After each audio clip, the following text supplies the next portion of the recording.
एक तो इस बार के पेपर में 15 से 20 क्वेश्चन डायरेक्टली यूपीएससी की पीवाईक्यू से पूछे डायरेक्ट। पद्म पानी पेंटिंग कहाँ पाई जाती है, ठीक है। ये 2017 के यूपीएससी के प्रीलिम्स का पेपर है। मोटी सर 10 महीने का सर समय अब बचा हुआ है। 30 सितंबर को सर एग्जाम होगा।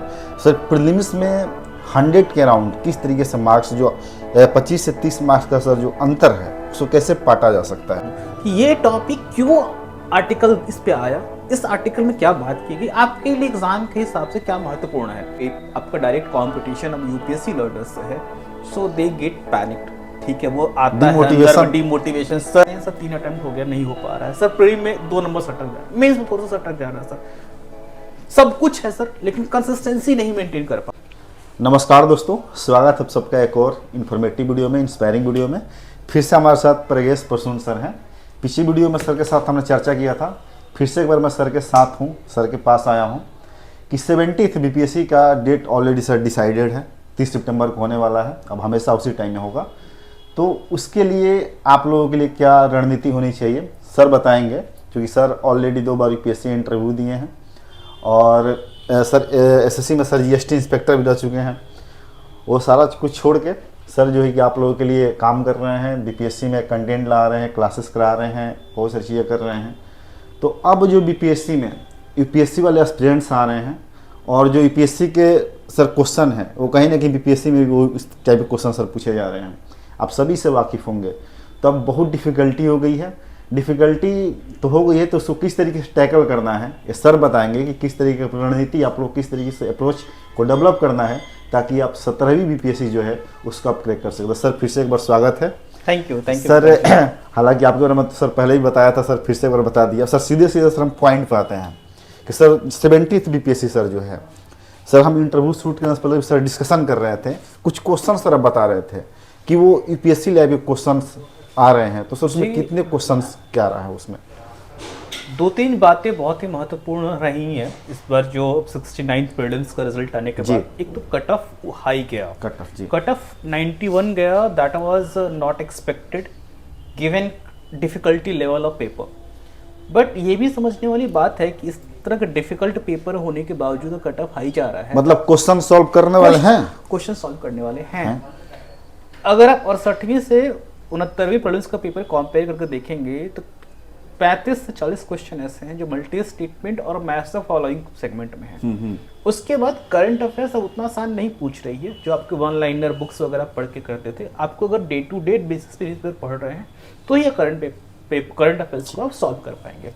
सो प्रश्न ये उठता है कि अगर पेपर टफ था, 1/3 नेगेटिव मार्किंग थी, इसके बावजूद अगर कट ऑफ ऊपर जा रहा है तो वो कौन से लड़के जो स्कोर कर रहे हैं। तो मेरे भी ग्रुप में 250-3 बच्चे हैं। सो बहुत सारे बच्चे इसमें लर्नर ऐसे हैं जो यूपीएससी की तैयारी कर रहे हैं। सो मैंने उन सबका स्कोर कार्ड देखा।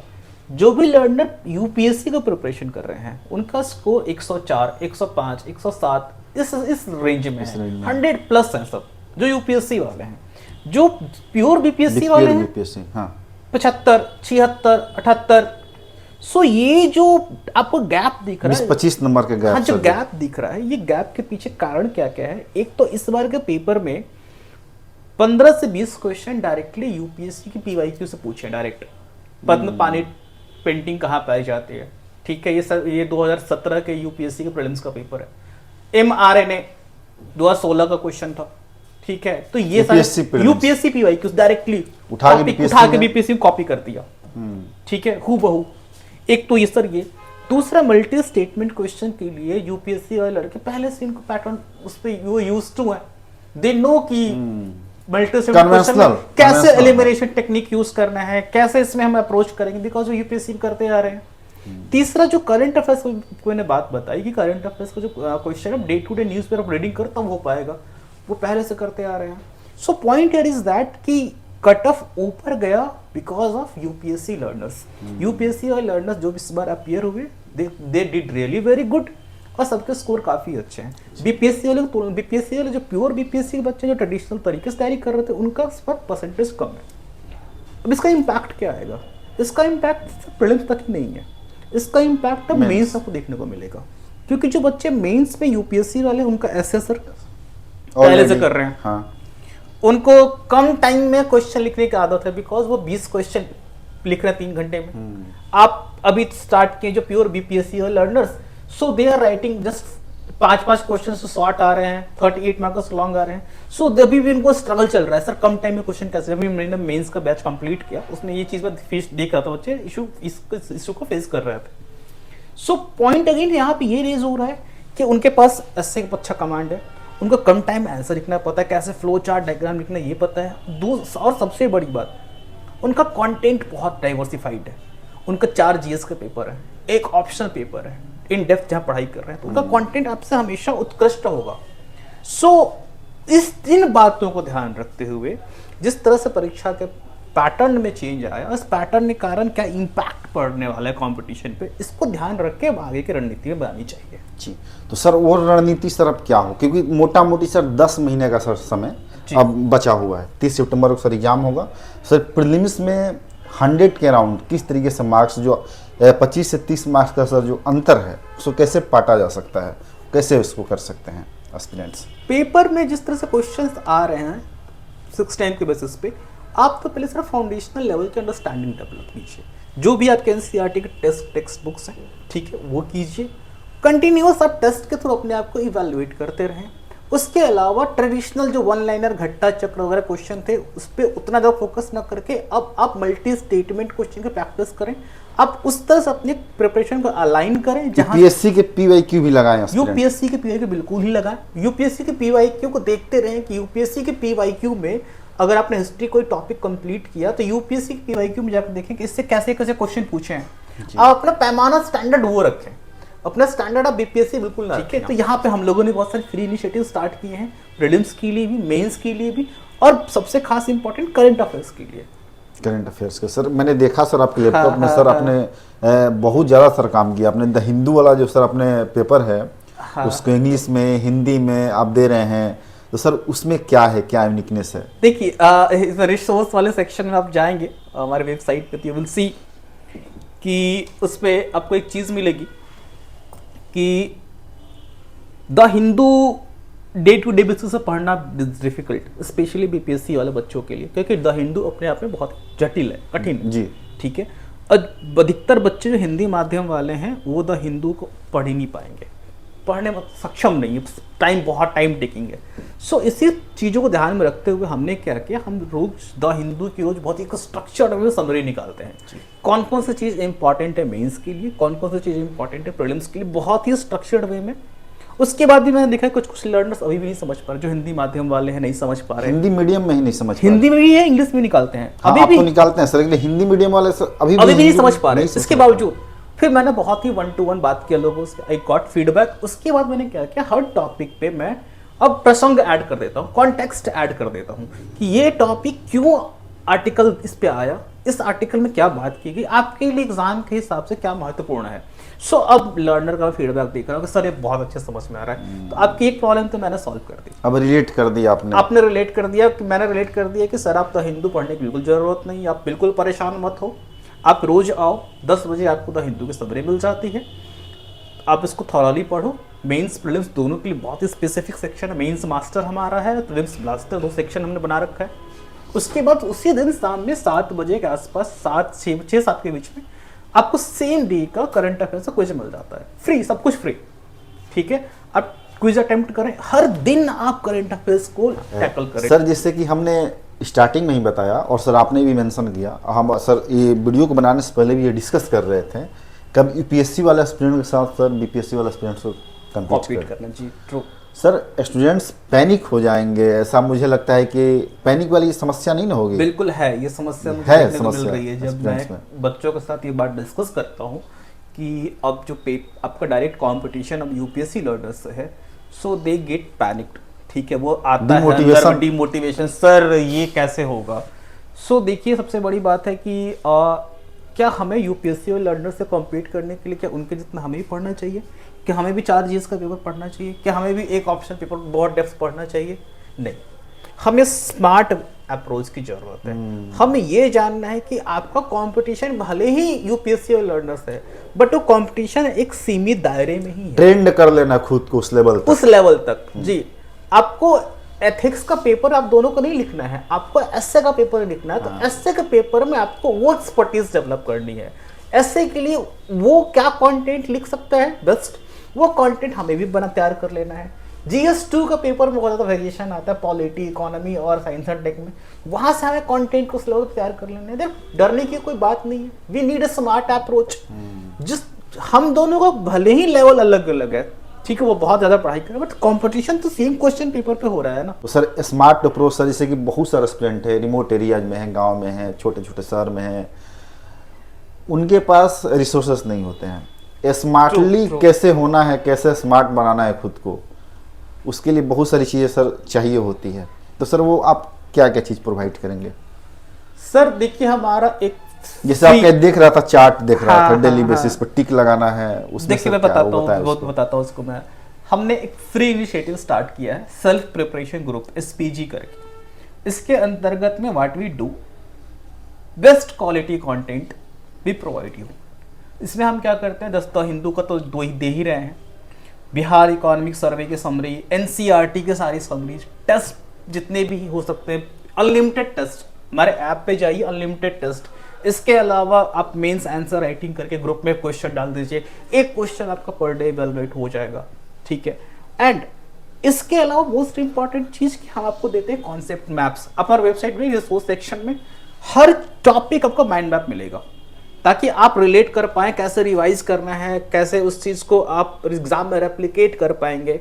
तो जितने भी हाई क्वालिटी कंटेंट हैं वो सारे के सारे फ्री हमें दे रहे हैं। उसके अलावा सबसे मोस्ट इंपॉर्टेंट चीज़ जो असुरक्षा की भावना आ जाती है, सर होगा कि नहीं हो पाएगा, ये कंटेंट सफिशिएंट है कि नहीं है, सर बहुत अंदर से पैनिक हो रहे हैं। तो उन जिस चीज़ को दूर करने के लिए मैं हर संडे को 12 बजे, 11:30 से 12 बजे सारे लर्नर, ओपन टू ऑल, सबके साथ मिलता हूँ जो खास करके सेल्फ स्टडी करना चाहते हैं, उनसे मिलता हूँ, सबके 1-to-1 डाउट्स लेता हूँ, उनके 1-to-1 डाउट डिस्कशन करता हूँ, फिर नेक्स्ट वीक का प्लानर देता हूँ कि आपको इस वीक में ऐसे ऐसे पढ़ना है। सर मैंने देखा सर आपके ये लैपटॉप पे इतना बारीक तरीके से आप कर रहे हैं, लेकिन फिर भी एस्पिरेंट्स, मैं आपको ये बता रहा हूँ, ये ह्यूमन नेचर है। आप सभी जानते हैं कि फ्री है तो फिर फ्री है ना सर, ये सबके मन में कंसेप्ट होता है। नहीं सर आप इतना कुछ दे रहे हैं, बहुत बड़ी चीज़ है सर। कुछ पेड में भी है, मतलब पेड भी देंगे आप? देखिए पेड उसमें क्या एक्स्ट्रा होगा? देखिए पेड में मैं तो पहला प्रेफरेंस करता हूँ कि आप सेल्फ स्टडी करें, आप सक्षम हैं, आप सेल्फ स्टडी करें, आप खुद ग्रो करें, ठीक है।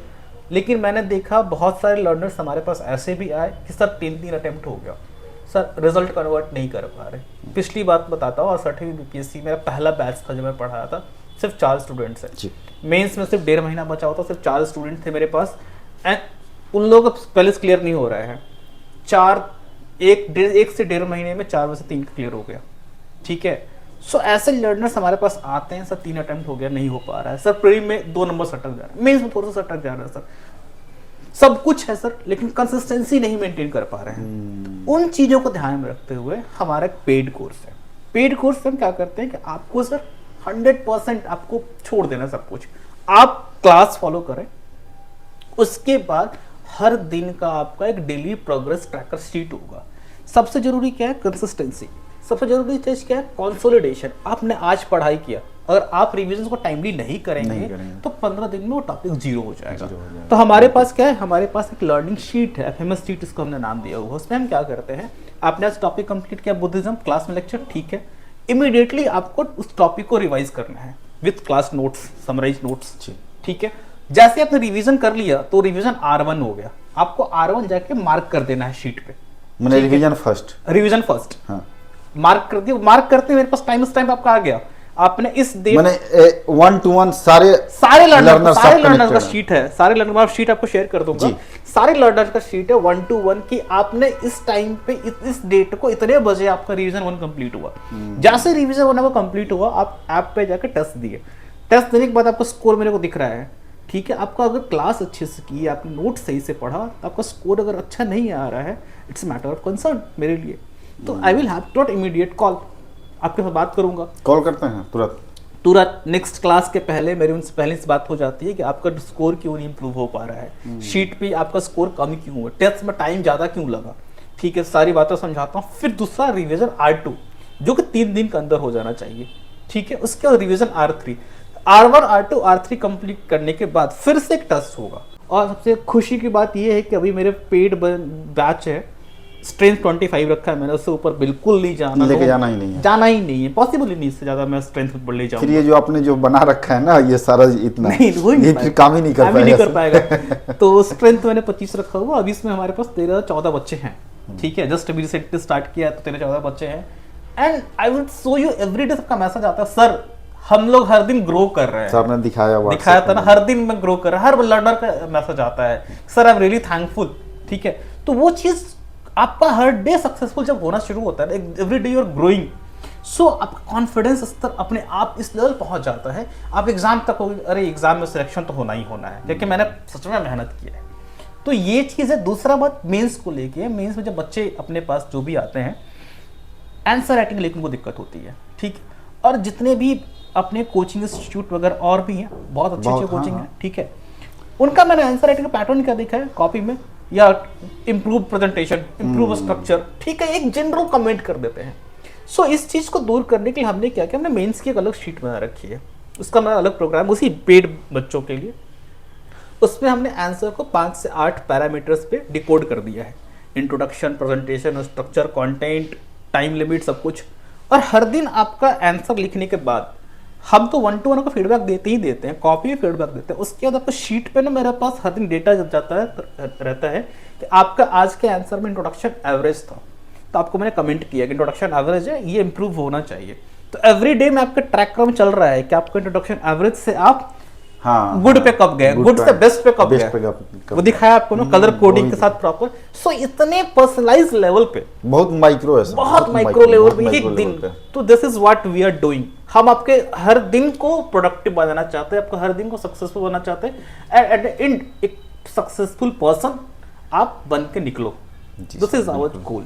सर मुझे लगता है कि जो भी एस्पिरेंट इस वीडियो को देख रहे हैं, रिमोट एरियाज में रह रहे हैं, आप गांव में रह रहे हैं, आपके पास कोई भी रिसोर्सेस नहीं है, तो एटलीस्ट कम से कम फ्री वाले में तो जरूर कनेक्ट होएं आप, उसके लिए कुछ भी नहीं देना आपको। वहाँ पे जुड़ने के लिए सर किस तरीके से कनेक्ट हो सकते हैं एस्पिरेंट्स? हमारा अपना व्हाट्सएप ग्रुप है, जिस व्हाट्सएप ग्रुप पे हमारे सारे बच्चे कनेक्ट होते हैं, मैं ग्रुप का लिंक को शेयर कर दूंगा, ठीक है। हमारा टेलीग्राम ग्रुप का भी है, जो सेल्फ प्रिपरेशन ग्रुप, वो लिंक शेयर कर दूंगा। इसके अलावा आप टेस्ट देना चाहते हैं, आप कंटेंट चाहते हैं, हाई क्वालिटी कंटेंट, बहुत ही बेस्ट, हमारे वेबसाइट पे जाइए pragesh.org, उस पर रिसोर्स सेक्शन क्लिक करेंगे, आपको सारा कंटेंट मिल जाएगा। उसके अलावा ऐप पे जाइए, आपको ऐप पे सारे टेस्ट जो फ्री लेक्चर्स है, वो सारे फ्री लेक्चर्स इजीली अवेलेबल है जी। और सब कुछ डिटेल मैं इस वीडियो के डिस्क्रिप्शन में दे दूंगा, वहाँ सब कनेक्ट हो सकते हैं और अपनी जर्नी को बूस्ट कीजिए, सर के साथ जुड़िए। बहुत ही एक तरीके से कह सकता हूँ कि डार्क हॉर्स है सर तो आप लोग के लिए काम कर रहे हैं, तो जरूर कनेक्ट होइए। Thank you so much sir. Thank you.